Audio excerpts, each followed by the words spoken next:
आपने बोला कि हमारी कौम की बेटियों को गाली दो, और आप पाकिस्तानियों ने तालियां बजाई कि देखो हमारी कौम की बेटियों को, हमारी कौम की माओं को, हमारी कौम की बहनों को क्या गाली देती है। ये मजा आ गया। यही सोचा था ना आपने, इसीलिए आप लोगों के इतने बुरे हाल हैं। मैं तो फिर हिंदुस्तानी हूं। सुन रहे मेरी बात ध्यान से? मैं हिंदुस्तानी हूं और मैं हर हफ्ते कोई ना कोई ऐसा वीडियो निकालता हूं जिसमें पाकिस्तान की मैं तनकीद करता हूं। आज तक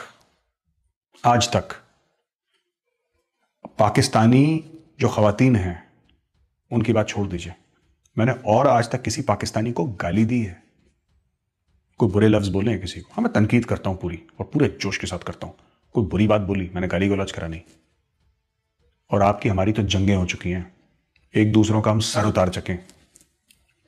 सर उतारने के बाद तक मैंने कभी ऐसी कोई बात नहीं करी जिससे कोई बोले कि किसी की मां, किसी की बहन, किसी की बेटी के ऊपर आप गलत बात करें। सिंथिया रिची को आपने बुलाया, वो इस्लामाबाद में रहती है, ई ब्लॉक में, उसको बंगला दिया भाई आपने। आईएसआई पूरा उसको प्रोटेक्शन देती है, आईएसपीआर के साथ वो काम करती है। उसका काम क्या है कि जो पाकिस्तानी बड़े भाई बेनजीर भुट्टो, इतनी बड़ी लीडर थी पाकिस्तान की, प्राइम मिनिस्टर भुट्टो खानदान की, जुल्फिकार की बेटी, आपने उसके किरदार पर सिंथिया रिची से कीचड़ उछलवाया। उनकी बेटी बख्तावर के ऊपर कीचड़ उछलवाया उनके किरदार पे। आपने नवाज शरीफ की बेटी के बारे में जो उल्टी सीधी बातें बोली हैं, मरियम नवाज, और आप लोगों ने अलाउ कैसे कराई बात? आप लोगों ने किस तरीके से, आपका जमीर क्यों नहीं जागा, क्यों नहीं रोया एक बार अंदर से कि आपकी कौम की बेटियों को बाहर से पाकिस्तानी फौज ला रही है और फिरंगी औरत को पैसे देके बोलती है कि हमारे घर की बेटियों को गाली दो, और फिर आप कहते हैं कि आप लोग दुनिया भर में जलील और रुसवा हो रहे हैं। क्यों नहीं होंगे? आपकी हरकतें ऐसी हैं।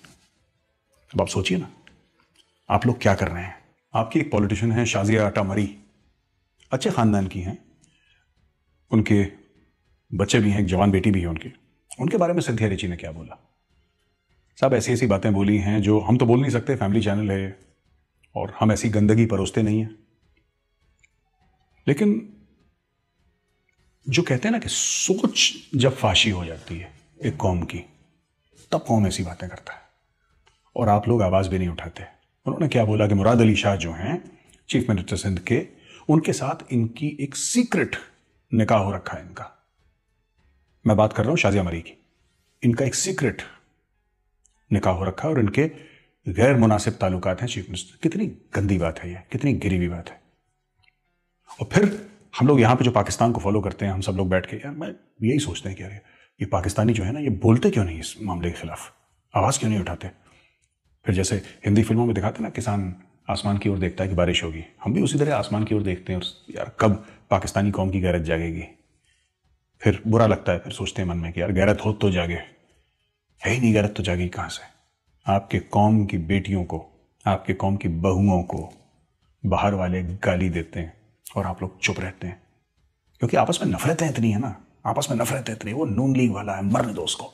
वो कहता है वो पाकिस्तान तहरीक इंसाफ वाला है, वो बुरा आदमी है। फिर कहता है यार पीपल्स पार्टी, अरे मरने दो उनको, पीपल्स पार्टी को, अच्छा हो रहा है इनके साथ जो हो रहा है। पर आप भूल जाते हैं कि मरियम नवाज सिर्फ नून लीग की नहीं है। मरियम नवाज किसी की बीवी है, किसी की बेटी है, किसी की मां है। बख्तावर किसी की बीवी है, किसी की बहन है। बेनजीर भुट्टो, छोड़ दीजिए एक मिनट के लिए, वो पाकिस्तान की वजीर आजम थे, छोड़ दीजिए, वो किसी की बीवी, किसी की बेटी। और किसकी बेटी? जुल्फिकार अली भुट्टो की बेटी। आपने जुल्फिकार अली भुट्टो की बेटी को नहीं छोड़ा। मतलब मेरे सोच के मेरे कान लाल हो रहे हैं। You did not spare the daughter of Zulfikar Ali Bhutto. आपसे क्या उम्मीद करेगा ये दुनिया? क्या उम्मीद कर सकती है आप लोगों से? जहां तक इखलाक की बात है, जहां तक इज्जत की बात है, दुनिया क्या उम्मीद करेगी आपसे?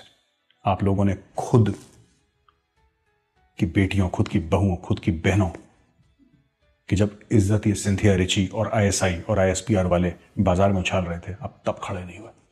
कब खड़े होंगे आप? अब साहब 2 दिन पहले इमरान खान साहब ने कुछ कॉलम निगारों को बुलाया, जिसको कॉलमनिस्ट कहते हैं अंग्रेजी में उनको, तो उसमें क्वेश्चन आंसर सही, ऑब्वियसली रिग्ड मामला था ये, एक जिसको कहते हैं ना मैच फिक्सिंग करके बुलाया गया उन लोगों को।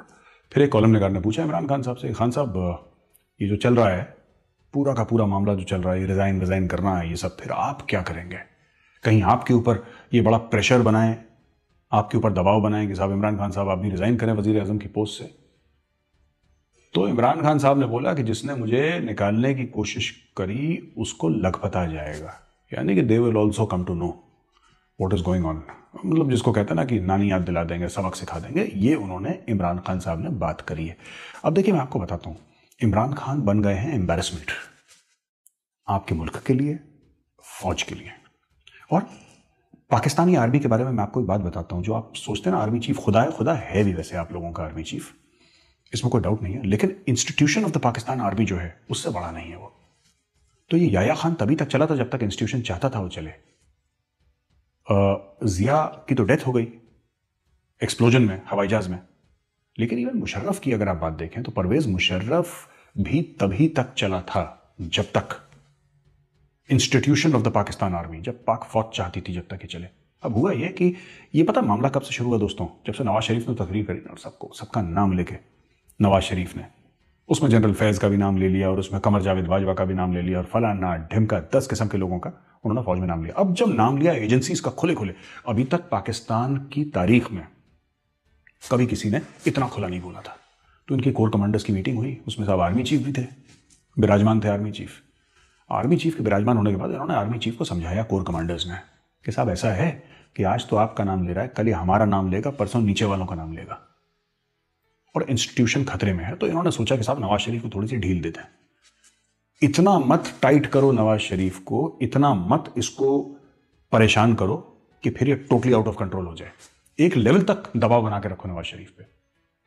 अब नवाज शरीफ की वाइफ की डेथ हो गई, उसकी मदर की डेथ हो गई, अब धीरे धीरे उसके खानदान वाले जो नहीं रहे, जिनके साथ वो बड़ा क्लोज था, तो नवाज शरीफ तो आ गया फ्रंट फुट पे खेलने के लिए। Is got nothing to lose, उसने क्या खोना है और उसने क्या पाना, उसने जो पाना था पा लिया, उसने जो खोना है खो लिया, अब वो सामने आ गया नवाज शरीफ। अब इनको घबराहट हो रही है।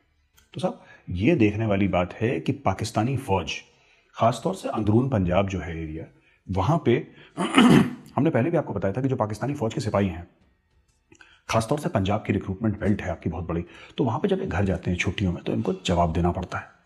और वहां पे जो आम लोग हैं, जो सिविलियंस हैं, वो उनसे कहते हैं यार तुम लोगों ने क्या लूट मचा रखी है, और तुम्हारा इमरान खान तुम ही लेकर आए थे उसको, इख्तिदार में लेकर आए थे उसको, वजीर आजम बनाए, और देखो आटे का क्या भाव है, गोश्त का क्या भाव है, चीनी का क्या भाव, वगैरह वगैरह वगैरह। अब इसमें जो आम पाकिस्तानी सिपाही या पाकिस्तानी आर्मी का, उसकी तो कोई गलती है नहीं बेचारे की, उसके तो जर्नल लेकर आए ना, कमर जावेद बाजवा लेकर आए, वो तो लेकर नहीं आया, लेकिन सुनना उसको भी पड़ता है। तो कहीं ना कहीं एक सिचुएशन ऑफ फ्लक्स है इनसाइड पाकिस्तान आर्मी, खासतौर से लोअर रैंक्स में, अदर रैंक्स, जेसीओज, एनसीओज, इस रैंक में, क्योंकि इन लोगों को फेस करना पड़ता है। और आम पाकिस्तानी जो है वो सीधी उंगली उठा रहा है और फौज से सवाल पूछ रहा है। इमरान खान से तो पूछ ही रहा है, लेकिन सबको ये पता है ना इमरान खान का बाप कौन है। इमरान खान का बाप तो कमर जावेद बाजवा है, तो भाई बाप से ही पूछेंगे जब बेटा नालायक निकलेगा तो ये आपके मुल्क के अंदर हो रहा है। और आप अगर आज नहीं जागे तो कल फिर आप किसी और के ऊपर उंगली, आप यहूद और हनूद की साजिश और हिंदुओं की साजिश ये नहीं बोल पाएंगे, क्योंकि आप लोग सो रहे हैं, और आप सो रहे हैं और आपके पीठ पीछे आपकी जेबें काटी जा रही हैं, और आपकी जो रेपुटेशन है, आपका जो नाम है, उस पर मट्टी उछाली जा रही है। और ये काम कर रहा है इमरान खान। दोस्तों हमने आपको बताया था कुछ समय पहले कि जनरल जंजुआ को भेजा गया as an emissary of the chief army staff of the Pakistan army, Qamar Javed Bajwa साहब, जनरल साहब के एमिसरी बना के उन्होंने जनरल जंजुआ को भेजा कि जाके नवाज शरीफ से बात करिए। और वो बात ये थी कि वो जाके नवाज शरीफ से मिले, और जब वो मिले तो ये बात इमरान खान को पसंद नहीं आई, क्योंकि ऑब्वियसली नवाज शरीफ के साथ इमरान खान ने फ्रॉड करा है। और जब नवाज शरीफ प्राइम मिनिस्टर थे तो इमरान खान ने ये सब करा ना, ऊपर ये कंटेनर के ऊपर चढ़ के और ब्लैकमेल करा पूरे मुल्क को, रेड जोन इस्लामाबाद के अंदर घुस जाएंगे और ये कर देंगे वो कर, ये सब ड्रामा इमरान खान ने बहुत बड़ा करा। तो अब क्या हुआ कि इमरान खान को पसंद नहीं आ रहा और उसको लग रहा है कि हो सकता है फौज का वो आशीर्वाद उसके साथ अब उतना ना हो। तो क्या हुआ था, एक वाकया हुआ था बड़ा इंटरेस्टिंग।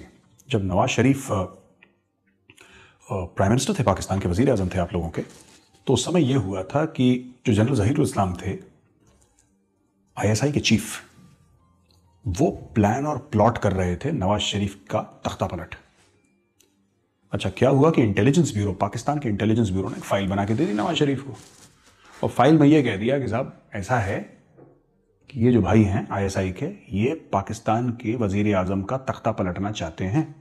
अब वो पूरी फाइल आई तो फटाफट उन्होंने रहील शरीफ साहब को बुलाया नवाज शरीफ ने, और रहील शरीफ साहब को ये बोला कि भाई रहील शरीफ साहब, जनरल साहब देखें आप क्या कर रहा है आपका आईएसआई चीफ। तो फिर वो रहील शरीफ साहब गए और पूरा मामला सॉर्ट आउट वगैरह करा। यही चीज़ जब गुजरांवाला के जलसे में नवाज शरीफ ने बोली तो इमरान खान ने क्या जवाब दिया, ये दिखाने के लिए कि नवाज शरीफ कितना कमजोर है, इमरान खान कहता अगर मैं होता तो मैं निकाल देता, फारिग कर देता 1 मिनट के लिए। अगर मैं होता तो मैं इसको निकाल देता, मैं होता आर्मी चीफ को निकाल देता, मैं होता आईएसआई चीफ को। ये आर्मी चीफ के खिलाफ इतना ज्यादा हाल फिलहाल में बोल चुका है इमरान खान, क्योंकि अब इसको बुरा लग रहा है। ये एक्चुअली इमरान खान जो है आपका वजीर आजम, ये आर्मी के लिए अब लाइबिलिटी बनता जा रहा है। आर्मी को लगता है कि हमने फालतू का एक सरदर्द मोल लिया इस पागल को प्राइम मिनिस्टर बना के पाकिस्तान का। He is totally crazy. उसकी खुद की एक्स वाइफ कहती है कि बिल्कुल दिमाग से पैदल है इमरान खान, ड्रग एडिक्ट है। तो ये सब हुआ तो अब पाकिस्तानी आर्मी बड़ा इससे एम्बेरस हो रही है और ये बार बार पाकिस्तानी आर्मी चीफ को थ्रेटन कर रहा है। आपके आर्मी चीफ को थ्रेटन कर रहा है। आप जाके देखिए इनके, अब देखिए इनके वीडियोस, आपको पता लगेगा किस तरीके से। अगर मैं होता तो मैं ये कर देता, मैं होता। जिस इंस्टीट्यूशन ने, जिस इदारे ने तुम्हें पाकिस्तान का वजीर आजम बनाया जबकि तुम्हारी औकात नहीं थी, तुम्हें बनाया नालायक होने के बावजूद, तुम उसी इदारे को, उसी आर्मी चीफ को थ्रेटन कर रहे हो। अब सोचिए कितनी बड़ी बात है। आपको लगता है कि पाकिस्तानी आर्मी टॉलरेट करेगी? कि आपको लगता है कि पाकिस्तानी आर्मी इस सहेगी? नहीं। एक लेवल तक पाकिस्तानी आर्मी जरूर सब्र रखेगी, एक लेवल तक सब्र रखेगी, उसके बाद ये लोग एक्शन लेंगे। और मैं आज आपको फिर बोल रहा हूं, इमरान खान जाने वाला है, ज्यादा दिनों का मेहमान नहीं है। इसकी उल्टी गिनती शुरू हो चुकी है।